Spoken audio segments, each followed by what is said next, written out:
Hello दोस्तों, आज class 12th के एक्सरसाइज 5.5 के एनसीईआरटी का लास्ट वीडियो है। इसमें हम लोग देखेंगे 17 और 18 दो क्वेश्चन बच रहा था, इसको हम लोग देख करके आज समाप्त करेंगे। तो 17 और 18 कहता क्या है? 17 में कहता है x square minus 5x plus 8 into x cube plus 7x plus 9 का अवकलन 3 प्रकार से करें। वो कौन कौन प्रकार है? पहला गुणनफल के नियम पर, दूसरा गुणनफल के विस्तारण द्वारा एकल बहुपद प्राप्त करके, तीसरा जो है लघु गणकीय विधि द्वारा। तीन विधि से निकाले कर रहा है। तो सबसे पहला है गुणनफल के नियम पर।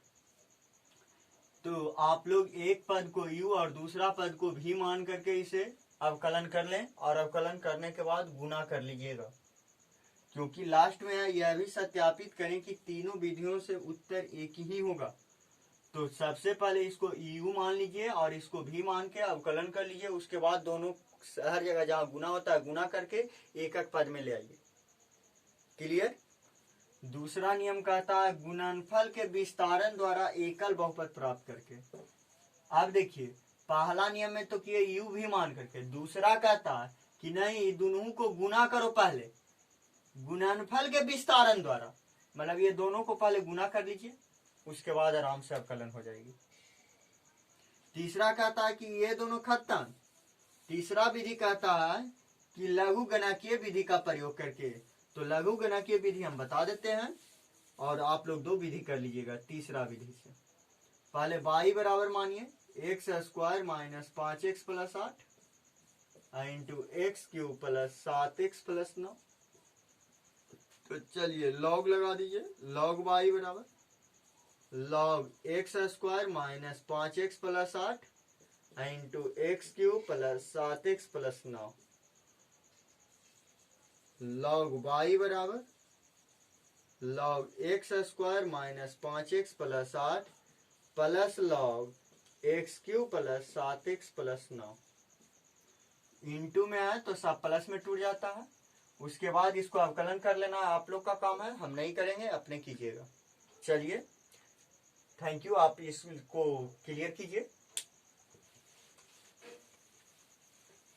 एक और है, कह रहा है कि सिद्ध करें कि 18 में लास्ट सिद्ध करें कि डी यू वी डब्ल्यू वाई डी एक्स बराबर यू बाहर d you Y D x into v डब्ल्यू प्लस यू बाहर d we Y D x into डब्ल्यू प्लस यू भी बाहर डी डब्ल्यू बटा डी एक्स। इस प्रकार से। तो इसको हम लोग कैसे इसको अवकलन करके इतना सिद्ध करके लावे कह रहा है, तो डरने की बात नहीं है, काफी इजी है। सबसे पहले मान लीजिए, माना कि y बराबर यू भी डब्ल्यू, दोनों ओर लॉग लगा दीजिए।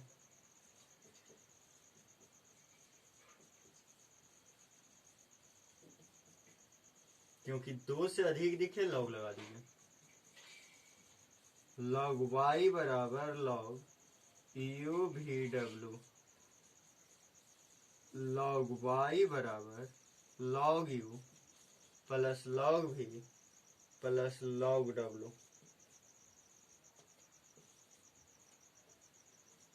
लॉग का 1 बटा y का dy बटा dx बराबर लॉग का 1 बटा u into D U by D x plus log का 1 बटा v into D V by D x plus log का 1 बटा w into D W by D X. चलिए y को उधर पहुंचा दीजिए। डी वाई बटा डी एक्स बराबर y इंटू 1 बटा u D U by D x plus 1 बटा v D V by D x plus 1 बटा w to D W by D X. D Y बटा डी एक्स बराबर y को रख दीजिए यू भी डब्ल्यू इंटू 1 बटा you into screen shot लेना ले लीजिए, थोड़ा सा लंबा जाएगी।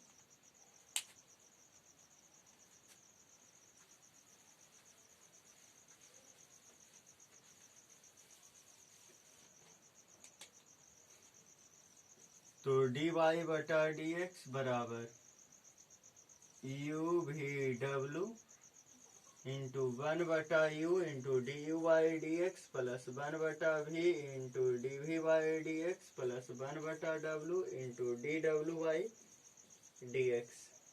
यू भी डब्ल्यू से गुना कर दीजिए, u v W into 1/u into D you Y D x plus you v डब्ल्यू 1/v into D we Y D x plus you v W 1/w into D डब्ल्यू बटा डी एक्स। डब्ल्यू से W cancel, भी से भी cancel, you से you cancel,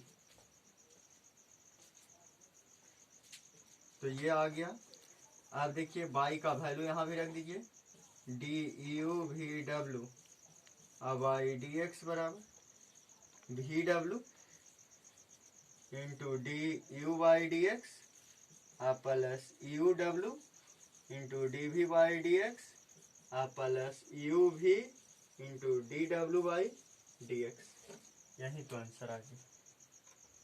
तो आज ये चैप्टर समाप्त हो गई है, आज ये चैप्टर समाप्त हो गई है। अगले वीडियो आप लोग को अगले चैप्टर भी हम शुरू कर देते हैं। चलिए स्क्रीनशॉट लेना ले लीजिए।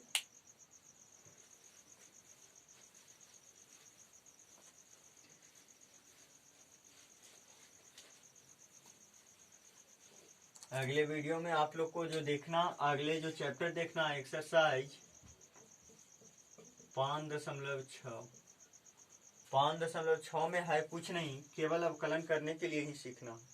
क्या है अवकलन करने में, तो कह रहा है कि फलनों का प्राचलिक रूप, अर्थात कह सकते हैं प्राचल समीकरण या प्राचल फलन किसको कहेंगे, तो बस ठेठ भाषा में कह दें, जब दो फलनों के बीच कोई तीसरी चरराशि इस प्रकार हो जो दोनों फलनों के बीच संबंध को स्थापित करता है, उसे हम लोग प्राचल फलन या प्राचल समीकरण कहेंगे। जैसे बाई बराबर आपको x cos थीटा दिया हुआ है और बाई बराबर a cos थीटा दिया हुआ है और x बराबर b sin थीटा दिया। तो ये दोनों प्राचलिक फलन कहलाएंगे। कैसे देख लीजिए, ये चरराशि x और ये चरराशि y, ये चरराशि x y और ये चरराशि x, और दोनों में बदलने वाला जो है मान निर्भर, y का मान किस पर निर्भर करेगा, ये थीटा पर, और यहाँ भी x का मान किस पर निर्भर करेगा, ये थीटा पर। थीटा जितना बढ़ाएंगे मान बढ़ेगा, थीटा घटाएंगे मान घटेगा। इसका मतलब है कि थीटा दोनों के बीच संबंध को स्थापित करता है। तो इसी प्राचलिक फलन को आप लोग को इस एक्सरसाइज में आपको कह देगा, इतना दिया हो रहेगा, डी वाई बटा डी एक्स बराबर कैसे निकालेंगे। आप लोग 5.6 बनाइएगा। 5.6 100% एक तरफे से बनते चला जाएगा, क्योंकि हम डायरेक्ट अगले वीडियो में जो बताएंगे बाबू, वो डायरेक्ट हम 5वां से नीचे नहीं बताएंगे, 5वां से हम आगे बताते चले जाएंगे, क्योंकि पिछले वीडियो में, पिछले जो चैप्टर है उसमें काफी टाइम लगा है, तो उसका मैनेज अगले 2-3 चैप्टर में करना है हर हालत में। तो चलिए अब इसको हम लोग अवकलन सीख लेते हैं। तो देखिए, जब प्राचलिक फलन हो तो डरने की बात नहीं है, उसमें तीसरी चरराशि के सापेक्ष अवकलन कर लीजिए। तो तीसरी चरराशि कौन है, थीटा। तो लिखेंगे एक को थीटा के सापेक्ष अवकलन करने पर, तो डी वाई बटा डी थीटा बराबर ए बाहर डी कॉस थीटा बटा डी थीटा बराबर ए कॉस का माइनस साइन थीटा।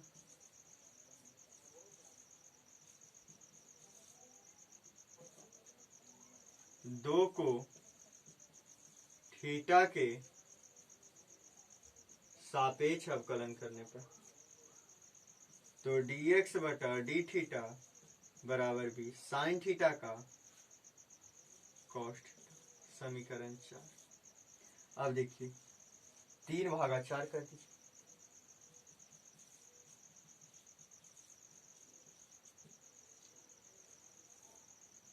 तो 3/4 जैसी करेंगे तो डी वाई बटा डी थीटा अबटा डी एक्स बटा डी थीटा बराबर माइनस ए साइन थीटा अबटा बी कॉस थीटा। ये से ये कैंसिल हो गया तो डी वाई बटा डी एक्स बराबर माइनस ए बटा बी साइन बटा कॉस टाइन थीटा। यही आंसर। इस प्रकार से आप लोग एक्सरसाइज 5.6 में आप लोग 5 तक कम से कम क्लियर कर लीजिएगा। हम फिर 6 से बताएंगे। Thank you. आज की वीडियो में